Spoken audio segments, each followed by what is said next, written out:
Ooh, so excited here. Back reading our Zoey and Sassafras, Dragons and Marshmallows. Woohoo, woohoo. I'm so excited today. I can barely stand it. Getting to read the next part of this story. Let's review. We have a character. Her name is Zoey. Good. She has a cat named Sassafras. Awesome.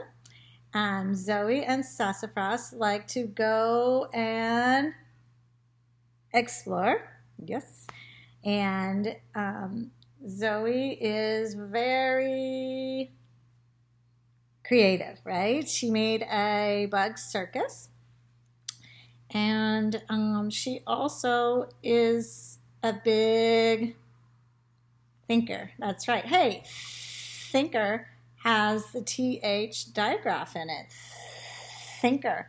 That was one of our activities last week where you sorted the words into the correct digraph column. Thinker. And thinker also has something at the end of it. Good job. A tiger ER. Okay. So Zoey has made a special connection with her mom because both Zoey and her mom have a special power, right?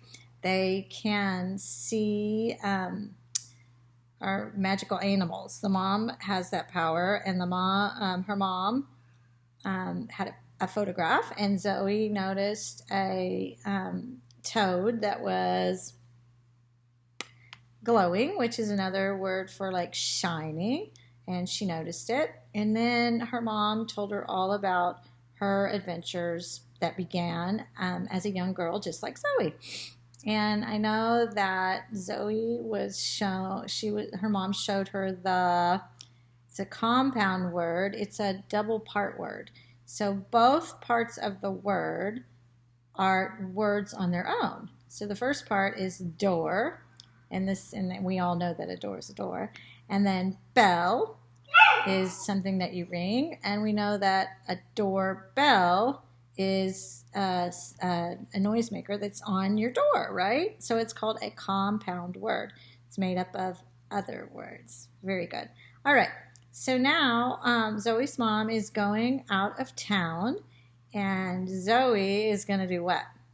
What's the big, not problem, but the exciting part? What's going to happen? Super job. Yes, Zoey's going to be in charge of any animals that need her help. And she's counting on her doorbell at her barn to ring. So let's open up and see what chapter 6 is called. First, let's review the author and the illustrator. The author is Asia Citro, and the illustrator, the pictures are done by Marion Lindsay. So let's continue reading. We are on chapter 6, and it is called The Doorbell Rings. Ding! The next day, I stayed right by my mom's office listening. Nothing happened. The day after was the same. Not a peep from that doorbell. But on the 5th day, that's 5 days, there I was, reading on the couch, when, at long last, I heard that magical tinkling sound. That sound I'd heard before, but now I know what it was for. I popped up so fast, I catapulted Sassafras out of my lap. Ooh, catapulted. What does that mean if you catapult something? It says that Sassafras was catapulted right out of her lap. That means she got up so fast that Sassafras was kind of thrown out of her lap. She wasn't trying to hurt Sassafras, she just got up quickly. He went flying through the air and let out a yelp, but lucky for Sassafras, he landed on his feet. Sassafras gave me a grumpy stare, but then his ears turned toward the bell. He heard it too. We both darted for the barn. Darted means went really, really fast. We couldn't wait to see who needed our help. At the back door of the barn, I paused to listen. It was super and completely silent, silent. Except for the pounding of my heart, that's all I could hear at that time. I grinned down at Sassafras. Ready, kitty? He meowed and pawed at the door. I took that as a yes, I'm ready. I slowly opened the door to find a small, green, scaly animal curled up in a tight ball. I heard a rustling in the bushes and glanced up in time to see a shimmery blue tail disappear into the forest. Maybe another animal had brought this small, green, scaly animal to the barn to get some help. Hello, I called out, but nothing answered, and the mysterious blue animal did not come back. I gently reached down to touch the smooth green back of the little creature that was curled up at my feet. As I did, a tiny head peeped up. Oh, I whispered, you are so cute. Two sad eyes stared up at me. Don't you worry, little guy. We'll make you feel better. I scooped him into my arms. Sassafras anxiously wove between my legs as I carried the animal into the barn. I put the small, green, scaly little animal down on a wood table. Hey, you're kind of heavy for such a little thing. I gave him one more gentle pet.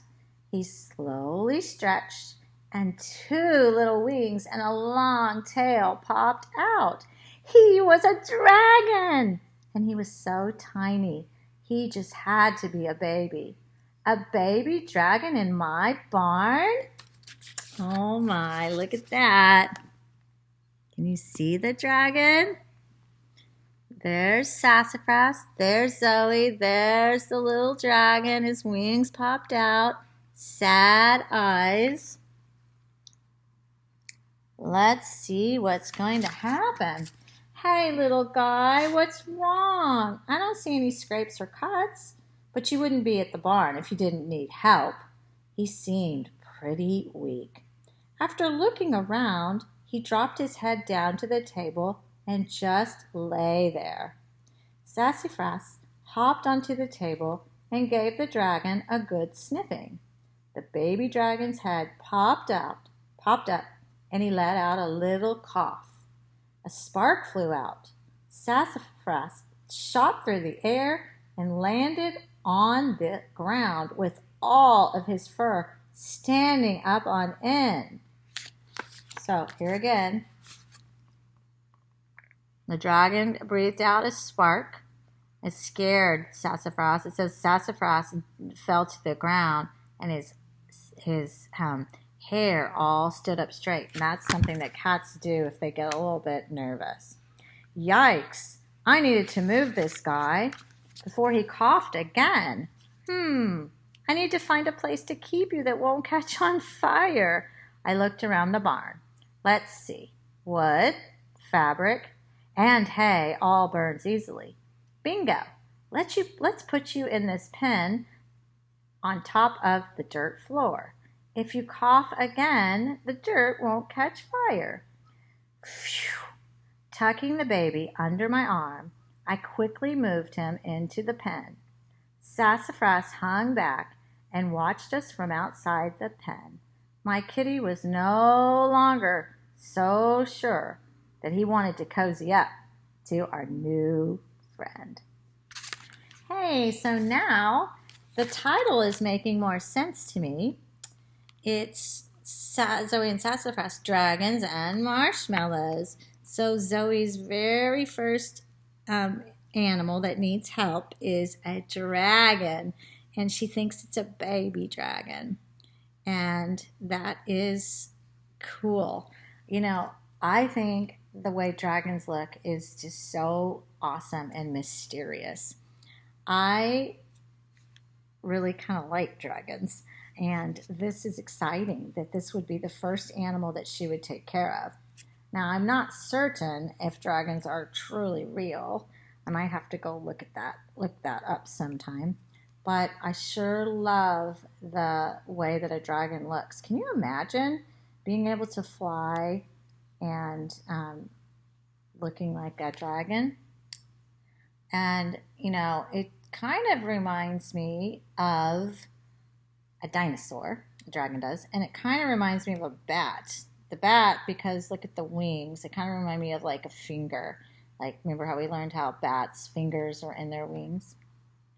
So my question here is, I am wondering in my brain, what's wrong with the dragon? And Zoe's kind of nervous because I guess sparks are coming out of the dragon's mouth. And sparks are kind of like fire, right? And she doesn't want anything to catch on fire. So she put the dragon on the floor in a pen on top of the dirt because dirt doesn't catch on fire. If there were plants or something down there, then they would catch on fire. So I'm so proud of you for listening so nicely to our story today. You always are such great listeners. And I know it's kind of tricky because I'm stopping the story, but, I know that that'll make me excited to read for tomorrow. I promise when I say goodbye to you, I don't peek ahead in the book because this book is a new book for me. Sparky was a new book for me. Humphrey was a new book for me. Zoey and Sassafras is also a new book for me. So super fun for me, just like you. And I use my responsibility and I'm very honest and I don't peek ahead because that's part of the fun, right? So I'm going to leave you now to be thinking about the problem in our story. We kind of actually have a problem now because what do you think the problem is? I want you to think about what the problem is, and then when we read next time, we'll start off by going and reviewing the problem because that will help our brain remember what we're reading about. But you can go and think about the very scientific, very smart, very curious Zoey, and you can go and think about Sassafras. We know a lot about them. Not so sure we know so much about this dragon quite yet. You can think about how Zoey must be feeling right now, how Sassafras is feeling right now. I think we kind of have a good feeling about that. And you can tell your grown-up what's going on in the story, and you could tell them the setting of the story, the characters in the story. You can tell them about what happened at the beginning, what happened in the middle of what we've read so far, and also what happened at the end of what we read so far. The end doesn't always have to be the end of the book. When you're talking and thinking about stories, the different parts that you read have a beginning, a middle, and an end. So it's kind of fun to think about them. All right, so I'm going to give you your virtual hug. I'm going to give you double. Hello, Miss Katie would like to say hello. She seems to think that she belongs here on the couch. She does not belong on the couch, but life is a little bit crazy here with me being home all the time and with me on the couch or in different spots in my house where I read. Sometimes when I read in a chair that the dogs can't fit in, then they cry. They cry until I get out of the chair. Or if I read at the table, they try to get up in the chair, but the chair's too high for them. Or if I'm sitting on my bed and reading, then they want to jump up on my bed. And I just don't know. But I know they're not trying to be naughty, and I'm just trying to deal with it. So we did I give you the second virtual hug? I'll do it again in case it was not happening. And if I did it already, then that means I did a triple hug. That's 3. All right. Katie needs to wipe her eyes off a little bit, I think. All right. And I'm going to leave you with our positive affirmation. Let's remember our positive affirmation. I am smart. Is it kind or caring? I think I've been saying caring. Kind. I am honest. I am silly. I am brave. I am loved. And yes, you are. Take care, my friends. Until we meet again. with Zoey, Sassafras, our new character in the story, the baby dragon. I can't wait. Have a great rest of your day. Take care.